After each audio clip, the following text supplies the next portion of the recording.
এখন আমি যেটি সমাধান করব, তাহলে অপশন ডি আর ই, নেট মার্জিন রেশিও, যার বাংলা হলো নেট প্রফিট রেশিও। তাহলে মার্জিন মানে লাভের হার, প্রফিট মানেও লাভের হার। ঠিক আছে, মার্জিন মানে প্রফিট, মার্জিনের সিনোনিম হলো প্রফিট, মনে থাকবে সবার। নিট মার্জিন রেশিও এর সূত্রটা বলো দেখি, কে পারবে? নিট মার্জিন রেশিও এর সূত্র। Net profit net by total. Profit. আচ্ছা, তাহলে এগুলো এখন মুছে দিই, যেহেতু অঙ্ক করিয়েছি, রেকর্ডেড আছে, তোমরা পরে দেখে নিতে পারবে। আচ্ছা, নিট মার্জিন রেশিও, এটা সূত্র হলো, বলো কে বলবে? নিট প্রফিটও যে কথা, নেট প্রফিট বাই বা নিট মার্জিন একই কথা, হ্যাঁ মনে থাকবে তো সবার।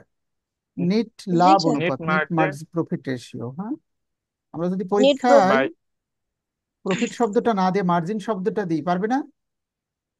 নেট স্যার প্রফিট ইনকামও তো রেশিও, সেম। হ্যাঁ, net income ratio, net profit ratio, net margin ratio, হ্যাঁ মানে নেট লাভের অনুপাত। So, মনে রাখতে হবে প্রশ্নের মধ্যেই সূত্রটা লিমিটেড লেখা থাকে। কিভাবে? নেট লাভ করতে হলে, লাভ করতে হলে তো বিক্রি করতে হবে। সো উপরে কি হবে বলো? Net net profit profit net by average total sales গুণ টোটাল 100। সেলস। বিক্রি না করলে তো আর লাভ হবে না, তাই না? নেট প্রফিট রেশিও বললে net profit divided by total sales. Gross profit বা মোট লাভ বললে gross profit divided by total sales. আর প্রফিট রেশিও বের করতে হলে কত পার্সেন্টেজ প্রতিষ্ঠান লাভ করছে এটি বের করতে হবে। এই কারণে এখানে 100 দিয়ে গুণ করতে হবে সূত্রে। Now look at the calculation. Net profit বা নিট মার্জিন প্রশ্নে মনে হয় উল্লেখ করা আছে, এবং টোটাল সেলসটা উল্লেখ করা আছে, দেখো তো আছে কিনা। 16,000। অঙ্কে লেখায় আছে, দেখো, income statement included net sales of টাকা 1 লক্ষ টাকা। এই প্রতিষ্ঠানের বিক্রি হয়েছে 1 লক্ষ টাকার প্রোডাক্ট, বিক্রিত পণ্যের ব্যয় 60,500 টাকা, ইনকাম হয়েছে 16,000 টাকা। নেট ইনকামও দেওয়া আছে, বিক্রয়ও দেওয়া আছে। 16,000 টাকা লাভ হয়েছে 1 লাখ টাকার প্রোডাক্ট বিক্রি করে, 1 লাখ টাকায় বিক্রি করে। তাহলে নেট প্রফিট হলো 16,000, টোটাল সেল 1 লক্ষ 16,000 বাই গুণ গুণ 1। 100। তাহলে কত পার্সেন্টেজ হয়? 16। 16। তাই না? সব কাটাকাটি যে আমাদের আসছে 16%। এখন যদি কেউ বলে যে আসলে নেট প্রফিট রেশিওর আদর্শ মানটা কথা, আমি গুগল থেকে দেখিয়ে দিচ্ছি তোমাদের, বাট আসলে আদর্শ মান যাই হোক না কেন, মিনিমাম তো একটা পার্সেন্টেজ লাভ না করলে প্রতিষ্ঠান কন্টিনিউ করতে পারবে না। সো যত বেশি একটি প্রতিষ্ঠান প্রফিট করবে, স্বাভাবিকভাবেই সাব্বির মাহমুদ সেই প্রতিষ্ঠানের জন্য তত ভালো। দ্য মোর প্রফিট অর্গানাইজেশন, হ্যাঁ, an organisation can do, the better. যত বেশি লাভ করতে পারবে ততই ডেফিনেটলি ভালো। এবার সব থেকে ইম্পর্টেন্ট যেটি অবশ্যই পরীক্ষায় পড়বে, রেশিও যদি তোমাদের পরীক্ষায় পড়ে, তাহলে যে অনুপাতটা অবশ্যই পড়বে তার নাম কি? এই ইনভেন্টরি টার্নওভার রেশিও। এই যে ইনভেন্টরি টার্নওভার রেশিও, এটি কিন্তু অবশ্যই পড়বে পরীক্ষায়। এটা সূত্র বলবে জিনিয়া এবং সুদীপ্ত, কে বলতে পারবে?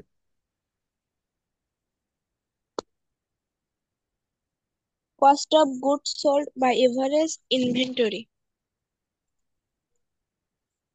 ইনভেন্টরি টার্নওভার রেশিও, এটা সূত্র হলো cost of goods sold. Inventory turnover রেশিওর বাংলা বলো দেখি, সাফিয়া এবং ইশরাত জাহান। ইশরাত, তাই তো, ইশরাত জাহান বলো দেখি। সবাইকে আমি ধরবো বাই রোটেশনে, হ্যাঁ সবাইকে বলার সুযোগ দিবে। বলো দেখি, ইশরাত জাহান বলো, ইনভেন্টরি টার্নওভার রেশিও এর বাংলাটা কি?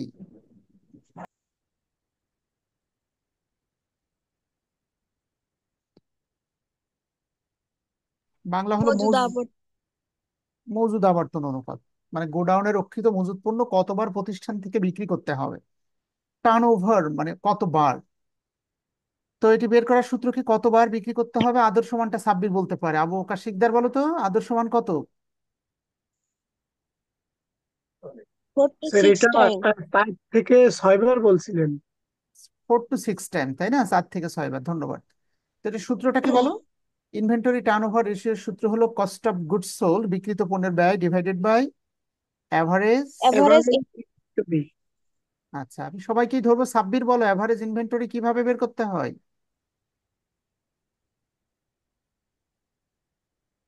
এই প্রশ্নের সুখবর হলো কস্ট অফ গুডস সোল্ডটা স্পষ্ট করে লেখা আছে, বিক্রিত পণ্যের ব্যয় 60,500 টাকা।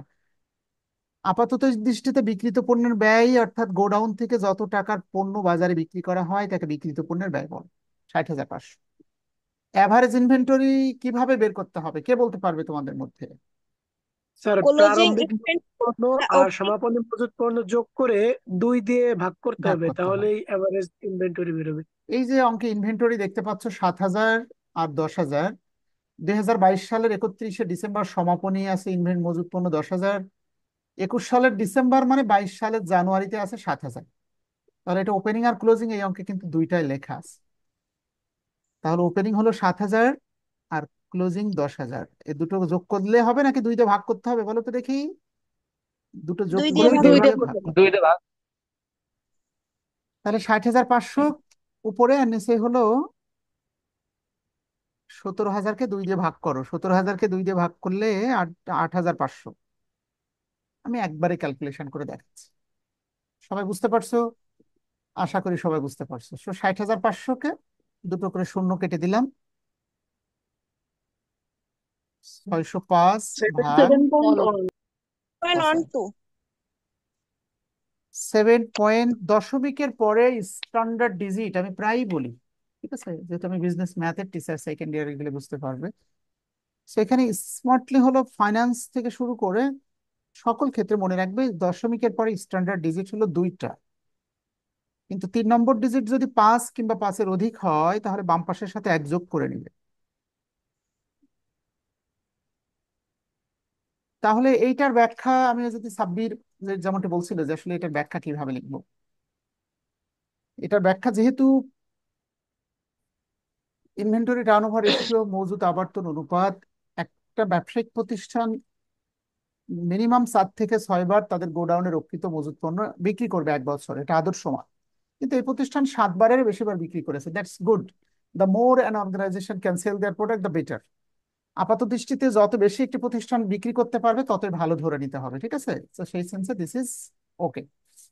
এবার আসো আমরা আরেকটি অঙ্ক নিয়ে একটু কথা বলি, তাহলে এটি আশা করি বাসায় প্র্যাকটিস করবে, হোয়াটসঅ্যাপে লেকচার শিটটা তোমাদের দেওয়া আছে আমার বিশ্বাস।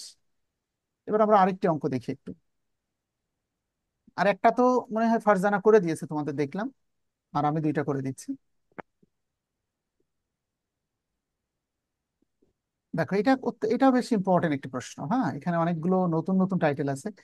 তোমরা যদি বলো স্যার কারেন্ট রেশিও আর কুইক রেশিও এই দুইটা আমরা পারি, এই দুইটা দরকার নেই, হ্যাঁ, তাহলে আমি কিন্তু তোমাদেরকে এই বাকি যে তিনটা আছে না, ক্যাপিটাল গিয়ারিং রেশিও, ডেপ্ট ইকুইটি রেশিও, প্রপার্টি রেশিও, বিশেষ করে ইম্পর্টেন্ট হলো এখানে ডেপ্ট ইকুইটি রেশিও আর প্রপার্টি রেশিও, হ্যাঁ, প্রপ্রিটরি রেশিও, এই মালিকানা সত্ত্ব অনুপাত আর ঋণ মালিকানা সত্ত্ব অনুপাত, এই দুটো বেশি ইম্পর্টেন্ট।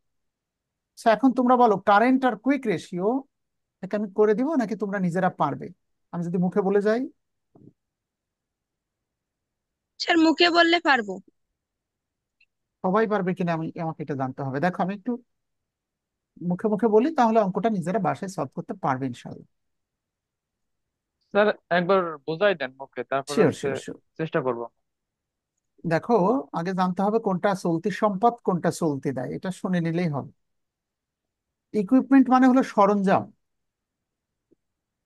একটা প্রতিষ্ঠান ব্যবসা করার জন্য ইকুইপমেন্ট কিনেছে, তা স্বাভাবিকভাবে রিসেল করবে না, এটা স্থায়ী সম্পদ যা বিক্রয়ের উদ্দেশ্যে ক্রয় করা হয়নি। বিল্ডিং কিনেছে 90,000 টাকার, এটা তো বিক্রি করবে না, এটা স্থায়ী সম্পদ। কিন্তু ইনভেন্টরি গোডাউনে রক্ষিত মজুত পণ্য, এটা বিক্রি করে ক্যাশ টাকায় রূপান্তর করা সম্ভব, এটা চলতি সম্পদ। অ্যাকাউন্ট রিসিভেবল, বাকিতে পণ্য বিক্রি করেছি, দেনাদারের কাছে টাকা পাবো, এটাও চলতি সম্পদ 60,000। নোট রিসিভেবল, দেনাদারের কাছে টাকা পেতাম, টাকা পরিশোধের আমাদেরকে গ্যারান্টি দিয়ে দিয়েছে, খাতায় নোটে স্বাক্ষর করে দিয়েছে, হ্যাঁ, এটিও চলতি সম্পদ। এটি যদি দেনাদার টাকা দিতে নাও চায়, আমরা ইচ্ছা করলে ব্যাংক থেকে এটা ভাঙিয়ে নিতে পারবো। আর ক্যাশ টাকা তো চলতি সম্পদ বটেই, কাজেই নিচে 4টা আইটেম আমরা দেখলাম চলতি সম্পদ। এটা যোগ করে চলতি দায় দিয়ে ভাগ করে দিব। এবার দেখো এর মধ্যে চলতি দায় কোনটা স্থায়ী দায় কোনটা আমি ব্যাখ্যা দিয়ে দিচ্ছি। দেখো কমন স্টক শব্দের অর্থ হলো সাধারণ শেয়ার, কমন স্টক। শুধুমাত্র মনে রাখতে হবে যে সকল শেয়ার হোল্ডাররা সাধারণ শেয়ার ক্রয় করে তারাই কোম্পানির মালিক। আর মালিক যখন ব্যবসায়িক প্রতিষ্ঠানে টাকা বিনিয়োগ করে সেই টাকা মালিক আর তুলে নেয় না, এটা স্থায়ী দায়। যদি এটাকে অন্তদায় বলে, কিন্তু এটা অন্তদায় চলতি নাকি স্থায়ী সেটি জানতে হবে। প্রতিষ্ঠানের কাছে মালিক যে টাকা পাবে তা সব সময় অন্তদায়, আর অন্তদায় মানেই স্থায়ী দায়, কারণ মালিক কখনো প্রতিষ্ঠান থেকে টাকা তুলে নিতে চায় না। সো কমন স্টক যারা ক্রয় করেছে এটা স্থায়ী দায়, 50,000 টাকা। প্রিফার্ড স্টক, অগ্রাধিকার ভিত্তিতে শেয়ার, এটা দীর্ঘমেয়াদী দায়, এটিও দীর্ঘমেয়াদী দায়, কিন্তু এটা কিন্তু মালিকানা সত্ত্ব না, রিমেম্বার। প্রিফার্ড স্টক মানে অগ্রাধিকার ভিত্তি, অগ্রাধিকার শেয়ার। প্রশ্ন হলো, স্যার অগ্রাধিকার শেয়ার যারা ক্রয় করবে তারা কি কোম্পানির মালিক নয়? না, শুধুমাত্র সাধারণ শেয়ার হোল্ডারই কোম্পানির মালিক। অগ্রাধিকার শেয়ার হোল্ডাররা অগ্রাধিকার ভিত্তিতে লভ্যাংশ পাবে, কিন্তু তাদেরকে কোম্পানির সাধারণ মালিকানায় অংশগ্রহণ করতে দেওয়া হবে না, অর্থাৎ তাদেরকে ইকুইটির অংশ তারা না। আমি আবার বলছি, সাধারণ শেয়ার হোল্ডাররাই কোম্পানির প্রকৃত মালিক। কাজে ইকুইটি শব্দটা যখন আসবে, মালিকানা সত্ত্ব বিবরণী যখন তৈরি করতে বলবে, তখন শুধুমাত্র কমন স্টক ওটা মালিকের টাকা। প্রিফার্ড স্টক অগ্রাধিকার শেয়ার, কোম্পানির টাকার দরকার ছিল, অগ্রাধিকার ভিত্তিতে লভ্যাংশ দিবে এই শর্তে কিছু শেয়ার বিক্রি করেছে। যারা ক্রয় করেছে তারা ঋণপত্রের মতো করে নির্দিষ্ট হারে সুদ পাবে না, কিন্তু লাভ হওয়া মাত্রই আগে লভ্যাংশ পাবে, কিন্তু তারা সাধারণ শেয়ার হোল্ডারদের মতো কোম্পানির মালিক না। মনে থাকবে সবার? তাহলে প্রিফার্ড স্টক এটিও যারা ক্রয় করেছে তাদের টাকা আমাদের পরিশোধ করতে হবে না প্রতিষ্ঠানকে, এটা স্থায়ী দায়। আচ্ছা, রিজার্ভ। রিজার্ভ মানে জেনারেল রিজার্ভ, যেটিকে আমরা সঞ্চিত তহবিল বলছি। প্রতিষ্ঠান লাভের অংশ শেয়ার হোল্ডারদের বন্টন না করে করে যে ধরে রাখে, ধরে রেখে রেখে রেখে রেখে যত টাকা হয় ওইটার নাম হলো জেনারেল রিজার্ভ, সাধারণ সঞ্চিত তহবিল। আচ্ছা, এই টাকাটা কার টাকা বলো ফারজানা ইসলাম? সাধারণ সঞ্চিত তহবিলের টাকা। ম্যানেজার তুমি প্রতিষ্ঠানের, এটা কি মালিকের টাকা নাকি ব্যাংক পাবে নাকি সরকার পাবে নাকি পাওনাদারেরা পাবে? প্রতিষ্ঠানের সকল টাকাই তো হয় মালিক নিয়ে নিবে, অথবা ব্যাংকের কাছে দায়ী থাকলে ব্যাংককে দিয়ে দিতে হবে, সরকার পেলে সরকারকে দিবে, পাওনাদাররা পালে যদি পায় পাওনাদারকে দিবে। তো রিজার্ভ ফান্ডের টাকা কিভাবে সৃষ্টি হয়েছিল? ওই যে রিটার্ন আর্নিং। পাওনাদাররা বলেছেন। No, no, no. Reserve, general reserve, মনে রাখবে সাধারণ সঞ্চিতি, এর বাংলা হলো সাধারণ সঞ্চিতি। একটু আগে একটা ভাষা বলেছিলাম রিটেন আর্নিং, যার বাংলা ছিল সংরক্ষিত আয়। লাভের টাকা শেয়ার হোল্ডারদের বন্টন না করে দিয়ে ধরে রাখে, এই যে ধরে রাখতে রাখতে যে সঞ্চিতি গঠিত হয় ওইটার নামই হলো জেনারেল রিজার্ভ ফান্ড। মনে করো গত বছর 10,000 টাকা লাভের টাকা মালিককে না দিয়ে ম্যানেজার ধরে রাখছে, যদি বিপদ আপদ হয়। এবছর আবার যা লাভ হয়েছে সেখান থেকে আর 1 লাখ টাকা মালিককে না দিয়ে প্রতিষ্ঠান ধরে রাখলো। এভাবে রাখতে রাখতে একটা বিশাল ফান্ড তৈরি হয়, এই ফান্ডের টাকা তো মালিকের টাকা, ওই ফান্ডের নামই হলো জেনারেল রিজার্ভ ফান্ড। বলো অবকাশ শিকদার এবং সুদীপ্ত কুণ্ডু, সাধারণ সঞ্চিতি তহবিলের টাকা কিভাবে গঠিত হলো? ওই যে সাধারণ শেয়ার হোল্ডারদের মানে লভ্যাংশ থেকে কর্তন করে করে এটা তাহলে তো এটা তৈরি হয়। তাদেরই টাকা, তাই না? এটা তো মালিকেরই টাকা, তাই না? জি। কাজে এটিও অন্তদায় বা স্থায়ী দায়, কারণ এই টাকা মালিক তুলে নিবে না। 10% বন্ড, এটা বলো বুশরা বলো এবং ইরশাদ জাহান বলো দেখি, 10% বন্ড মানে বাংলায় হলো 10% ঋণপত্র, এটা কি স্থায়ী দায় নাকি চলতি দায়? চলতি দায়। কেন, যারা ঋণপত্র যাদের কাছে বিক্রি করে আমরা টাকা কালেকশন করেছি সেই টাকা কি তারা আমাদের কাছ থেকে তুলে নিবে 1 বছরের মধ্যে? টাকা তুলে নেবে না, ওদের তো সুদ দেওয়া লাগবে। সুদ দিতে হবে, সুদের টাকাটা হ্যাঁ নিয়মিত খরচ, কিন্তু বন্ডের অরিজিনাল টাকা যেটা ওটা স্থায়ী দায়। বুঝছো? যারা ঋণপত্র ক্রয় করে। বন্ডটা স্যার এখানে আকর্ষণীয় যে দেন। টাকাটা দেওয়া, বলো বলো। বলছি স্যার এই জায়গায় 10% বন্ড, এখানে যে আপনার 1 লক্ষ টাকা দেওয়া হচ্ছে, এই টাকাটাই কি মূল মূল মূল টাকা, টাকা মূল টাকা। নাকি এটা ঋণের টাকা? নো নো, এটা ঋণের টাকা, ঋণের টাকা মানেই তো মেন টাকা। মূল দেখো, টাকা মানে এই 1 লাখ। 1 লক্ষ টাকা কোম্পানি, তুমি তো কোম্পানির ম্যানেজার, মালিক যারা শেয়ার ক্রয় করেছে তারা মালিক। এই 50,000 টাকা, জি স্যার। 70,000 অগ্রাধিকার শেয়ার, মালিক না, হুম, অগ্রাধিকার ভিত্তিতে লভ্যাংশ পাবে। জি।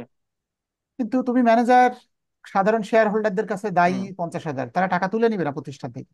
প্রিফার্ড স্টক অগ্রাধিকার শেয়ার হোল্ডাররা টাকা নিয়েছে 70,000, তারাও তুলে নিবে না। জেনারেল রিজার্ভ ফান্ড লাভের টাকা থেকে থেকে ম্যানেজার তুমি কেটে কেটে হুম, রাখছে, এটা মালিকদেরই টাকা, কিন্তু তুলে নিবে না প্রতিষ্ঠান থেকে। 10% বন্ড, প্রতিষ্ঠানের ঘাটতি, হুম, ক্যাশ টাকার অভাব, কাজে ম্যানেজার এবং মালিক একসাথে বসে সিদ্ধান্ত নিয়েছো ঋণপত্র বিক্রি করে কিছু টাকা সংগ্রহ করেছো। শর্ত হলো 10% করে বছরে বছরে সুদ দিবে, হুম, সেটি খরচ। কিন্তু ঋণপত্র বিক্রি করে যে 1 লক্ষ টাকা কালেকশন করেছো, যারা ঋণপত্র যাদের কাছে বিক্রি করেছো তারা 10 বছর, 20 বছর, 100 বছরেও টাকা তুলবে না, তারা বছরে বছরে সুদ দেবে। যেটা আচ্ছা। স্থায়ী দায়, যে দায় আমাকে পরিশোধ করতে হবে না, তাকে স্থায়ী দায় বলে। ব্যাংক ওভারড্রাফট, ব্যাংক জমা অতিরিক্ত, ব্যাংকে টাকা ছিল না আর অতিরিক্ত তুলে নিয়েছে, এটা চলতি দায়, কিন্তু তড়িৎ দায় না, চলতি দায়, এটা 1 বছরের মধ্যে পরিশোধ করে দিতে হবে। Bank overdraft. অ্যাকাউন্টস পেয়েবল, পাওনাদারেরা টাকা পাবে, পরিশোধ করে দিতে হবে 1 বছরের মধ্যে, চলতি দায়। নোটস পেয়েবল, পাওনাদার টাকা পাবে এবং আমি তাকে টাকা পরিশোধের গ্যারান্টি দিয়ে দিয়েছি, এটার নাম হলো নোটস পেয়েবল, হুম, এটিও চলতি দায়। তাহলে নিচের 3টা চলতি দায়। কাজে এই চলতি 4টে সম্পদকে চলতি দায় দিয়ে ভাগ করলে কারেন্ট রেশিও পেয়ে যাবে। মুখে মুখে বললাম। কুইক রেশিও, এখানে যে চলতি সম্পত্তি ছিল শুধু ইনভেন্টরি বাদে নিচের 3টে যোগ করবে, আর এখানে ব্যাংক ওভারড্রাফট ব্যতীত অ্যাকাউন্টস পেয়েবল আর নোটস পেয়েবল দুটো যোগ করে কুইক অ্যাসেট ভাগ কুইক লায়াবিলিটিস, কুইক রেশিওটা পেয়ে যাবে। আমি এখন তোমাদের করাবো সি আর D, wait for the decision. Others information, সারা বছর ধরে অন অ্যাকাউন্ট মানে বাকিতে বিক্রি করা হয়েছে 4 লক্ষ টাকা প্রোডাক্ট, গ্রস প্রফিট লাভ হয়েছে 80,000 টাকা, মোট লাভ, আর নেট প্রফিট হয়েছে 24,500 টাকা। ঠিক আছে, সাফিয়া বলো দেখি গ্রস প্রফিট আর নেট প্রফিটের মধ্যে পার্থক্য কি? স্যার, একটি পণ্য বিক্রয়ের আগ পর্যন্ত যে খরচ হয় ওটা হচ্ছে আপনার, মানে খরচ হওয়ার পরে যে লাভটা থাকে ওটা হচ্ছে মোট লাভ, মানে হচ্ছে গ্রোস প্রফিট। আর হচ্ছে ওইটা আচ্ছা, দেখো গ্রস প্রফিট হলো একটি প্রোডাক্ট বাজারে বিক্রি করার সাথে সাথে যে লাভ হয়। যেমন আমি এক হলো মোট লাভ। মোট লাভ আর নেট লাভ। নেট লাভ, হ্যাঁ। আমি 1 লক্ষ টাকা দিয়ে মার্কার কিনে ঢাকা থেকে খুলনায় বিক্রি করলাম 1,80,000 টাকায়, তাহলে এই যে 80,000 টাকা লাভ হয়ে গেল সাথে সাথে, এটার নাম হলো গ্রস প্রফিট, মোট লাভ। কিন্তু মোট লাভের টাকা আমি মালিক, আমি একা ভোগ করতে পারবো না, কারণ আমি যে গোডাউনে এটা বিক্রি করেছি গোডাউন ভাড়া দিতে হবে, বিদ্যুৎ বিল দিতে হবে, আমার ম্যানেজারের বেতন, কর্মচারীদের বেতন, সব দেওয়ার পরে নেট ওইখান প্রফিট থেকে পরিচালন খরচগুলো, স্যার পরিচালন খরচগুলো বাদ দেওয়ার বাদ পরে দিতে যে হবে, নেট। নেট প্রফিট পাওয়া যাবে, এবং নেট প্রফিটের টাকা মালিক এনজয় করতে পারে, মানে উপভোগ ভোগ করতে পারে আর কি। আশা করি অল্প অল্প ধারণা পেয়েছে। এবার আসলে আমি 2টা অনুপাত করতে চেয়েছি, একটি হলো প্রোপ্রিটরি রেশিও, মালিকানা সত্ত্ব অনুপাত, অর্থাৎ প্রতিষ্ঠানের মানে মোট যে সম্পদ আছে, মোট সম্পদের মধ্যে মালিকের যে দাবি সেই দাবির পরিমাণটা বের করতে হবে।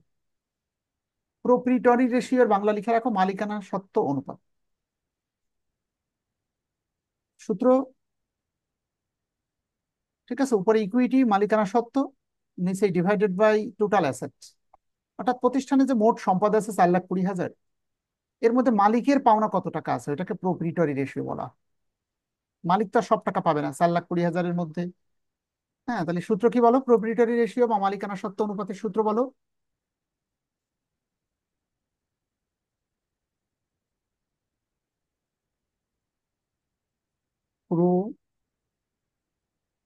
প্রোপ্রিটরি রেশিও, এর আরেকটি বাংলা ইংলিশ হতে পারে ওনার্স ইকুইটি, হ্যাঁ, রেশিও মানে মালিকানা সত্ত্ব অনুপাত।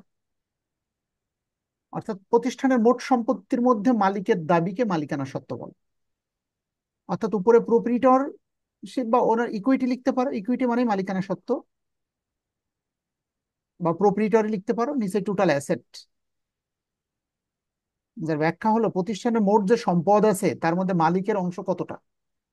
আমরা যে অঙ্কটা করছি এখানে দেখলাম মোট সম্পদ আছে এই প্রতিষ্ঠানের 4,20,000। এবার আমি ম্যানেজার, আমার উপরে দায়িত্ব পড়লো 4,20,000-এর মধ্যে মালিক কত টাকা পাবে, বাইরের ব্যক্তি ব্যাংক কত টাকা পাবে, পাওনাদার কত টাকা পাবে। তো এই অঙ্কে শুধু জানতে এসেছে মালিকের অংশ কতটুকু। তো আমরা একটু বের করে দেখি, ইকুইটি দেখতে চাচ্ছে এখন, হ্যাঁ, মালিক কত টাকা পাবে। তো একটু বলো দেখি ফারজানা ইসলাম এবং সুদীপ্ত কুণ্ডু, এখানে মালিকের টাকা কোনটা কোনটা? কমন স্টক পঞ্চাশ কমন হাজার স্টক। প্রিফার্ড স্টক কি মালিকের টাকা? না স্যার। না, মনে রাখতে হবে সাধারণ শেয়ার হোল্ডাররাই কোম্পানির মালিক। প্রিফার্ড স্টক এর বাংলা অগ্রাধিকার শেয়ার, লিখে রাখবে খাতায়, না বুঝতে পারলে রেকর্ডিং মনোযোগ দিয়ে একবার শুনে আবার নোট আউট করবে। অগ্রাধিকার শেয়ার হোল্ডাররা কোম্পানির মালিক না। কাজে আমি এখন বের করছি এই যে প্রতিষ্ঠানের মোট সম্পদ আছে 4,20,000, এই টাকার দাবিদার কি, এর মধ্যে মালিকের টাকা কত টাকা আছে। মালিকের আছে 50,000, আর এই যে রিজার্ভ ফান্ডে টাকা আছে, এটা কার টাকা? অবকাশিকদের 25,000। স্যার সাধারণ যে মালিকদের, ওই যে মালিকের টাকা। মানে, হ্যাঁ ওদের। রিজার্ভ ফান্ড তো লাভের টাকা থেকে করা হয়েছে, এটা সম্পূর্ণ মালিকের টাকা। 50,000 আর এই 25,000, কমন স্টক 50, পোস্ট রিজার্ভ 25,000। আর কোনো টাকায় মালিক পাবে না। প্রিফার্ড স্টক বাইরের ব্যক্তিরা, ঋণপত্র ক্রয় করেছে বাইরের ব্যক্তিরা, ব্যাংকের ওভারড্রাফট ব্যাংক পাবে, অ্যাকাউন্টস পেয়েবল পাওনাদার পাবে, নোটস পেয়েবল পাওনাদার পাবে। অর্থাৎ এই 4,20,000 মোট সম্পদের মধ্যে মালিকের টাকা 50,000, কমন স্টক আর রিজার্ভ হলো 25,000। তাহলে 50 আর 75,000। 25, 75,000। পরীক্ষার হলে অবশ্যই টাইটেল দুটো আগে লিখবে, পরের লাইনে টাকা লিখবে, এটা পরামর্শ দিচ্ছি আমি। তাহলে ভাগ করে বলো উত্তর কত হয়। 1 2 3, 1 2 3। 75কে 420 দিয়ে ভাগ করে বলো দেখি।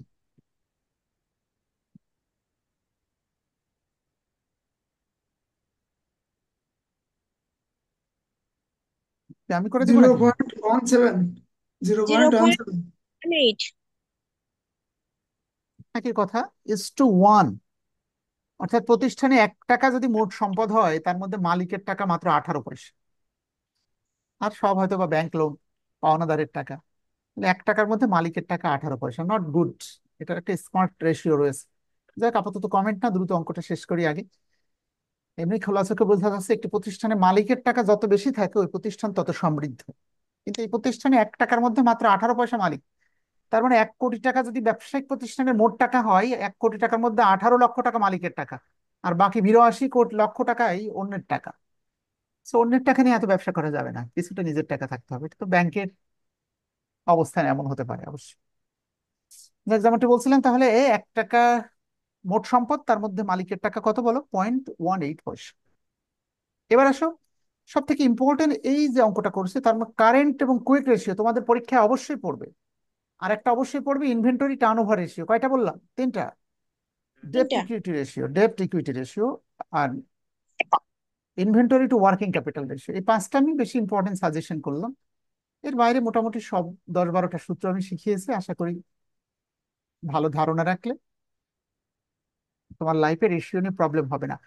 সকল রেকর্ডিং ক্লাসটা দেখবে, অবশ্যই দিয়ে দিব আজকে রেকর্ডেড ক্লাস। হ্যাঁ, দেখো ডি নাম্বার, স্যার, আগের দিনকেরটাও দিয়ে দেবেন স্যার।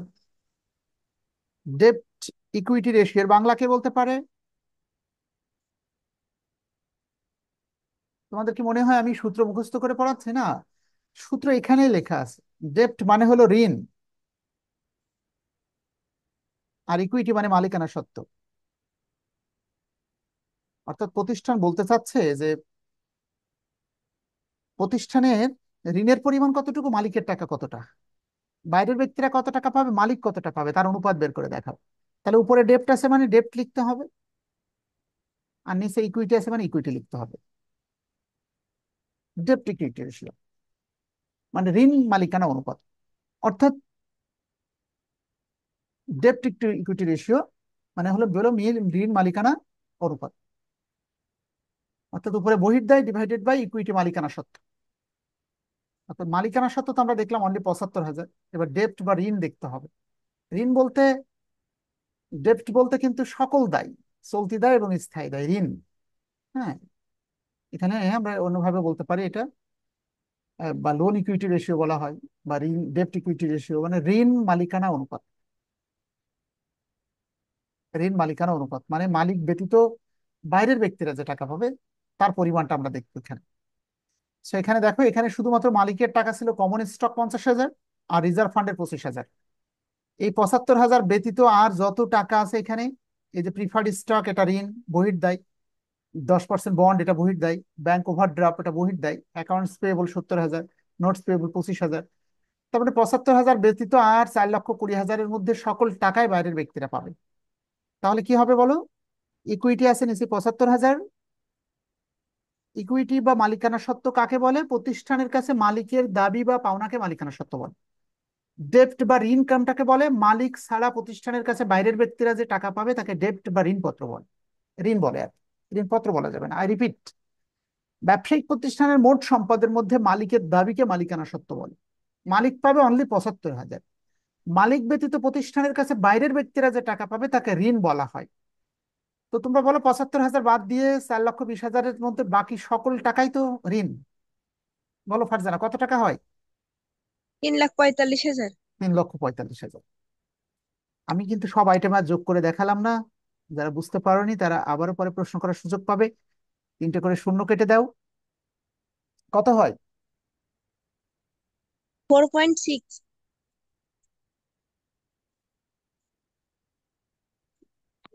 খুব খারাপ অবস্থা, হ্যাঁ। অর্থাৎ ডেট টু ইকুইটি রেশিও, অর্থাৎ মালিকের টাকা যেখানে প্রতিষ্ঠানে 1 টাকা, বাইরের ব্যক্তিদের টাকা নেওয়া হয়েছে 4 টাকা 60 পয়সা নিয়ে ব্যবসা করা হচ্ছে। ডেপ্ট ইকুইটি রেশিও, মালিক বলছে আমি দিয়েছি অনলি 1 টাকা, সেখানে ব্যাংক থেকে লোন নেওয়া হয়েছে, ঋণপত্র বিক্রি করা হয়েছে, হ্যাঁ, পাওনাদারের টাকা রয়েছে 4 টাকা 60 পয়সা। ঠিক আছে, ডেপ্ট ইকুইটি রেশিও। আর একটা আছে ক্যাপিটাল গিয়ারিং রেশিও। এটি তোমাদের দরকার হবে না, তোমাদের প্রিন্সিপালস অফ অ্যাকাউন্টিং এর জন্য যেটা যেটা দরকার হবে আমি এক্স্যাক্টলি বেছে বেছে চয়েস করে করে চুজ করে করে সেটাই করে দিয়েছি, দেখো। সো 3টা অঙ্ক ছিল, 2টা সলভ করে দিয়েছি, আর একটা অঙ্ক আমার মনে হয় ফারজানা করে দিয়েছে, এটি তোমাদের নাকি এটা করেছো তুমি? দেখো। স্যার না স্যার, ওই প্রথমটাই করছিলাম, আপনি যেটা করাই দিছিলেন। ও, তাহলে এই যে ম্যানেজমেন্ট ডিপার্টমেন্ট 2020 সালে পড়েছিল, এখানে এখানেও দেখো কারেন্ট রেশিও পারবে, কুইক রেশিও পারবে, অ্যাবসলিউট কুইক রেশিও এটা তোমাদের দরকার নেই। প্রোপ্রিটরি রেশিও আমি একটু আগে করালাম। প্রোপ্রিটরি রেশিও শব্দের অর্থ হলো মালিকানার সত্ত্ব অনুপাত। সূত্র হলো উপরে প্রোপ্রিটরি, নিচেই টোটাল অ্যাসেট। আর আরেকটা আছে ডেপ্ট ইকুইটি রেশিও, একটু আগে করালাম। আর লাস্টে একটা inventory to working capital ratio, এটা ইম্পর্টেন্ট, হ্যাঁ। সো যদি এই অঙ্কটা আমি আর করাচ্ছি না, যদি তোমাদের কোনো আইটেম নিয়ে সন্দেহ থাকে, আমি বরং কোনটা সম্পদ কোনটা স্থায়ী দায় এগুলো একটু বোঝাতে পারি তোমাদের, তোমরা যদি চাও। ঠিক আছে, শুধু এটা বোঝাই আমি শেষ করছি, তোমরা এটা বাসায় করে আমাকে হোমওয়ার্কটা সাবমিট করবে সবাই। ওকে। জি স্যার। ক্যাশ টাকা এটা চলতি সম্পদ। ইচ্ছা করলে 1 বছরের মধ্যে নগদ টাকায় রূপান্তর করা যায়। অ্যাকাউন্ট রিসিভেবল, দেনাদারদের কাছে টাকা পায়, চলতি সম্পদ। ইনভেন্টরি, গোডাউনে রক্ষিত মজুত পণ্য, চলতি সম্পদ। ল্যান্ড অ্যান্ড বিল্ডিং, স্থায়ী সম্পদ। প্লান্ট আর মেশিন কিনেছি প্রতিষ্ঠানের, মেশিনের তো এগুলো বিক্রি করবো না, এটা স্থায়ী সম্পদ। তাহলে এপাশে সব ওকে। অ্যাকাউন্টস পেয়েবল, চলতি দায়। ব্যাংক ওভারড্রাফট, ব্যাংক জমা অতিরিক্ত ব্যাংকের কাছে দায়ী, এটিও চলতি দায়। লং টার্ম লোন, দীর্ঘমেয়াদী লোন, এটা স্থায়ী দায়। শর্ট টার্ম লোন হলো চলতি দায়, লং টার্ম লেখা থাকলে দীর্ঘমেয়াদী দায়। লং টার্ম লোন মানে এমন লোন নিয়েছি ব্যাংক থেকে যা বলাই আছে 10-20 বছর টাকা চাইতে পারবেন না। লং টার্ম, দীর্ঘমেয়াদী দায়। 10% বন্ড মানে 10% সুদে ঋণপত্র বিক্রি করে টাকা সংগ্রহ করেছে 1,30,000, এটাও স্থায়ী দায়। 8% প্রিফারেন্স শেয়ার, অগ্রাধিকার শেয়ার, লাভ হোক আর লস হোক 8% তাদের লাভ দিতেই হবে, লাভের টাকা।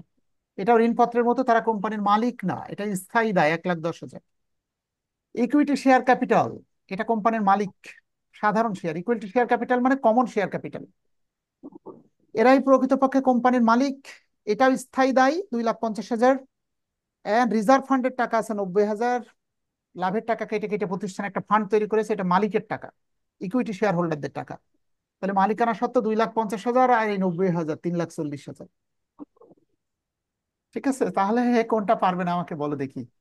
এই লাস্টেরটা ইম্পর্টেন্ট, সবগুলো। শুধু একটা করে বিদায় দিচ্ছি আমি। 8 number, inventory to working capital ratio.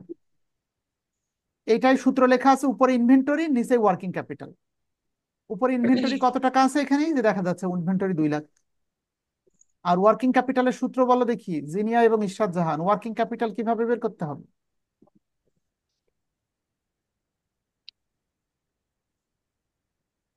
Working capital আর current liabilities. Current asset minus current liabilities. Current liabilities. Working capital মানে কার্যকারী মূলধন, কাজ করার মতো কত টাকা মূলধন আছে, চলতি সম্পদ থেকে চলতি দায় বাদ দিলে বোঝা যাবে।